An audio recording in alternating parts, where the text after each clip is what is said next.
China announces biggest grant for Pakistan as far as possible.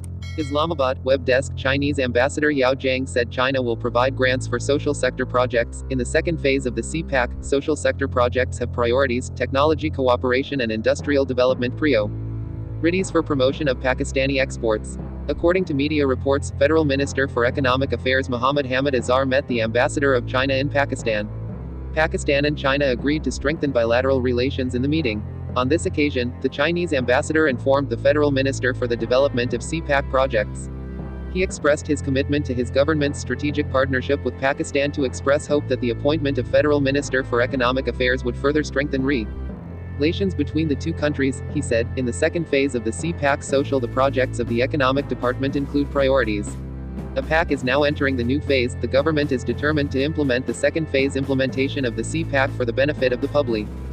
The Federal Minister said, China has provided economic and financial support to Pakistan in difficult times. He told the historical relations and Fraklana support with China's Pakistan. The Federal Minister praised China's stance on the current situation in occupied Kashmir.